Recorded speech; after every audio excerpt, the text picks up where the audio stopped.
انسان کو جو نعمت، طاقت، اختیار اللہ پاک نے دیا ہے، اس پر راضی ہو جانا شکر کہلاتا ہے۔ اللہ پاک نے ہمیں جو نعمتیں اور وسائل عطا کی ہیں، اس کے اندر رہ کر زندگی گزارنا اور ان نعمتوں اور وسائل پر اللہ پاک کا شکر گزار ہونا، یہی اسلام کا حسن ہے۔ شکر گزار ہونے کے لیے پہلے نعمتوں اور وسائل کو تسلیم کرنا ضروری ہے۔ جب تک ہم نعمتوں کو تسلیم نہیں کرتے، ناشکری کا مادہ الفا برتا رہتا ہے۔ اگر انسان کو دی ہوئی نعمتوں کا شمار کیا جائے تو اللہ پاک کی دی ہوئی نعمتیں بے شمار ہیں۔ انسان ایک ایک نعمت کا شکر ادا نہیں کر سکتا۔ سب سے پہلے اللہ پاک کا بہت بڑا احسان ہے کہ ہمیں درند، چرند، چیونٹی، کیڑے مکوڑے، سانپ وغیرہ نہیں بنایا بلکہ انسان بنایا ہے۔ انسان بنانے کے بعد بہت بڑا احسان کیا ہے کہ ایک مسلمان گھر میں پیدا فرمایا ہے، اور اس سے بھی بڑا احسان کیا کہ حضور نبی پاک حضرت محمد صلی اللہ علیہ وآلہ وسلم کی امت میں پیدا فرمایا۔ جسم کا ایک ایک حصہ، آنکھ، کان، منہ، زبان، ناک، سر، بازو، ٹانگیں وغیرہ کتنی قیمتی چیزیں عطا کیں۔ رزق اور صحت کی نعمت دی، علم و حکمت عطا کی۔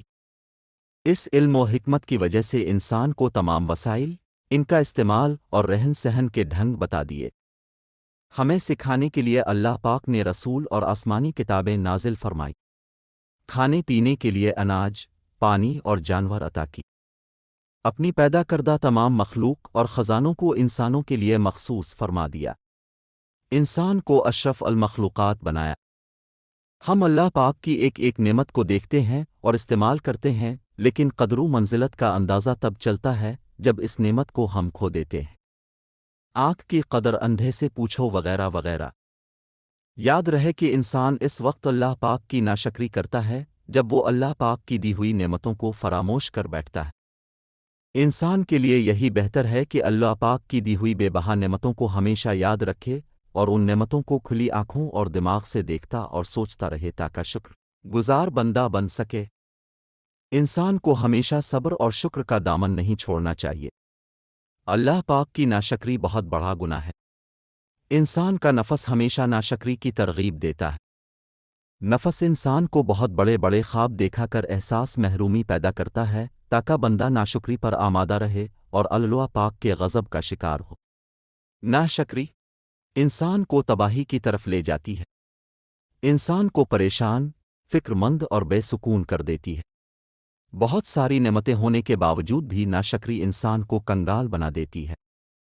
اللہ پاک کی دی ہوئی نعمتیں، طاقت اور اختیار پر راضی رہنا اولیاء کرام اور پیغمبران کا شیوا ہے۔ جب طالب منزل کی طرف سفر کرتا ہے تو امتحان در امتحان سے گزارا جاتا ہے۔ بہت ساری نعمتوں سے محروم کیا جاتا ہے تاکہ طالب کا رجحان بجائے نعمتوں کے اللہ پاک کی طرف رہے۔ طالب اللہ پاک کی دی ہوئی نعمتوں کو ہر وقت یاد رکھتا ہے اور شکر گزاری کرتا ہے۔ جو کچھ مل جائے اس پر راضی رہتا ہے اور زیادہ کی طلب نہیں کرتا۔ طالب منزل کی طرف تمام سفر میں صبر اور شکر کا دامن نہیں چھوڑتا ہے۔ اولیاء کرام چونکہ اپنی زندگی میں ہی منزل پر پہنچ چکے ہوتے ہیں، یہ انسان کے لیے بہت بڑی نعمت ہے۔ ان کے لیے پوری کائنات کی نعمتوں کے دروازے کھول دیے جاتے ہیں۔ دل کی آنکھیں اور کان کھل جاتے ہیں، جو کہ بہت بڑی نعمت ہے جس سے وہ پوری کائنات کا نظارہ کر سکتا ہے۔ اللہ پاک کا دیدار بہت بڑی نعمت ہے۔ الغرض انسان کو جتنی نعمتوں سے اللہ پاک نے نوازا ہے، بشمول حضور نبی پاک صلی اللہ علیہ وآلہ وسلم کی زیارت مبارک کے ہر نعمت ولی اللہ کو نصیب ہو چکی ہوتی ہے۔ وہ ہر لمحہ اللہ پاک کا شکر گزار رہتا ہے۔ اولیاء کرام ایک لمحہ کے لیے بھی صبر اور شکر کا دامن نہیں چھوڑتے۔ حضور نبی پاک صلی اللہ علیہ وآلہ وسلم نے اپنی پوری زندگی غزوات، جنگوں اور بہت ساری مشکلات میں گزاری، لیکن ایک لمحہ کے لیے بھی صبر اور شکر کا دامن نہیں چھوڑا۔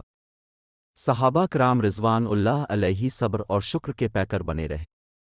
حضرت امام حسین رضی اللہ تعالیٰ عنہ نے اپنے سمیت 72 تن شہید کروا دیے، لیکن ایک لمحہ کے لیے بھی صبر اور شکر کا دامن نہیں چھوڑا۔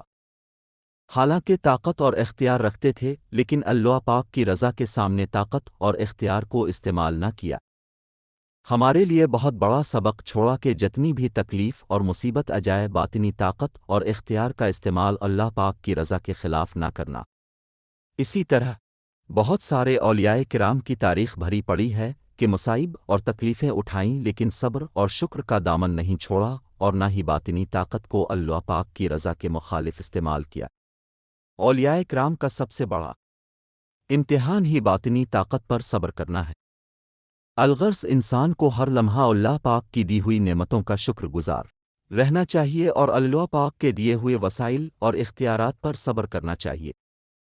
اللہ پاک کی بارگاہ میں دعا ہے کہ ہمیں صبر اور شکر کرتے کی توفیق عطا فرمائے۔ آمین۔